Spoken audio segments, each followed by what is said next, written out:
Hey guys, welcome back to my channel. আবার চলে এসেছি একটা নতুন ব্লগ নিয়ে। আর আজকে হলো ফাদার্স ডে। আর আজকে আমার বাড়িতে আসছে আমার পাপ্পা, মাম্মি, দিদি সবাই আসছে। তো সকাল থেকে উঠে আমি রান্না করছিলাম, এখন দুপুর হতে চললো। তো এখন ওরা আসেনি কারণ বৃষ্টি হচ্ছিল, এই দেখো পুরো মেঘলা ওয়েদার। তো আমার তো রান্না বান্না কমপ্লিট, যখনই আসুক না কেন আমার অনেক কিছু রান্না করেছি সকাল থেকে উঠে।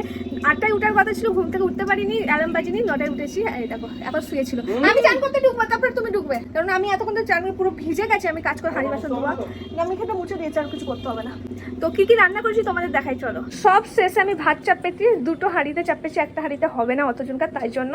আর এদিকে আমার খাবার আছে, কি কি করেছি তোমাদের দেখাই। করেছি বেগুন ভাজি, বটবটি আলু ভাজি, চিকেন, মাটন আছে, আলু ভাজি, আর এদিকে ডাল। এত কিছু রান্না আমি সকাল থেকে উঠে একা করেছি সবকিছু। প্রচুর ক্লান্ত হয়ে গেছি, এখন ও যাচ্ছে ছাদে, জামা কাপড়গুলো ভিজে গেছে, পুরো শুকিয়ে গেছে আবার ভিজে গেছে। তো এখন আমি সকালে কিছু খাইও নি, একবারে খাবো সবাই আসুক। আর এখন আমি চানটা করে নিই, চলো চান টান করে তারপরে উঠে কথা হচ্ছে চলো।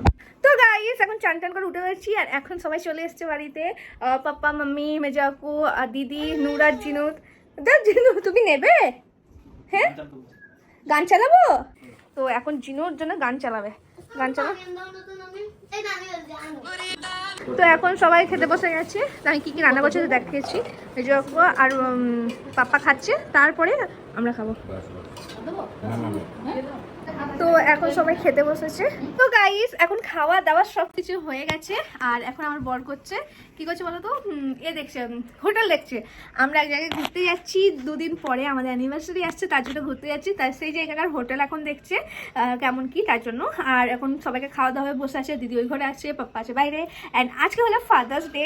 তো আমাদের জন্য আমার মা বাবা অনেক কিছু তো করে থাকে। এই ফাদার্স ডেতে বাবাকে একটা কিছু গিফট দেওয়া তো অবশ্যই দরকার। তো আমি অনেক কিছু অর্ডার দিয়েছি, যার মধ্যে থেকে এখনো অনেক কিছু এসে পৌঁছায়নি, শুধু একটা জিনিস এসে পৌঁছেছে যেটা আমি আমার পাপ্পাকে দিতে চাইছিলাম।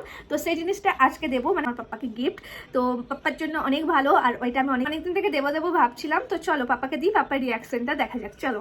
এই ফাদার্স ডে আমার পাপ্পার জন্য আমি নিয়েছি নেচার শিওরের জং তেল। হ্যাঁ এবার চলো পাপ্পাকে দেওয়া যাক। এই দেখো পাপ্পা বসেছিল খেয়ে দিয়ে, তারপরে পাপ্পার কাছে নিয়ে গেলাম। গিফটটা দেখে তো আমার পাপ্পা অবাক, আর তার সঙ্গে এই গিফটটা দেওয়ার কারণও আছে, সেটাও তোমাদের বলবো। পাপ্পা এই তেলটা দেখে বললো এই তেলটা কেন ইউজ করব আর এই তেলের বেনিফিট কি আছে। তাই বললাম দাঁড়াও তোমাদের সবকিছুই বলি। তোমরা হয়তো ইন্টারনেটে এই লিস থেরাপির কথা অবশ্যই একবার না একবার শুনেইছো। এই লিস থেরাপি আমাদের চুলের জন্য অনেক ভালো, কিন্তু এই লিস থেরাপির জন্য অনেক টাকা লাগে, অনেক টাকা খরচা হয়ে যায়। তাই এত টাকা খরচা না করে এই থেরাপির ওপর শুধুমাত্র নেচার শিওরের এই জং তেল ইউজ করে তোমরা সেম বেনিফিট পাবে। আর এই তেলটা কিন্তু 100% ন্যাচারাল একটা তেল, এর মধ্যে কোনো রকম সালফার প্যারাবিনস দেয়া নেই। আর এটা কিন্তু ডার্মাটোলজিক্যালি টেস্টেড একটা তেল। তোমাদের যদি হেয়ার ফলের সমস্যা থাকে বা চুল একদমই ড্রাই হয়ে গেছে, মানে ড্যামেজ হয়ে গেছে, অবশ্যই তাহলে এই তেলটা একবার ইউজ করে দেখতে পারো। এটা হেয়ার ফল কম করতে সাহায্য করে, চুলকে স্ট্রং করে তোলে আগের থেকে, আর সঙ্গে চুলকে সফট শাইনি করে তোলে,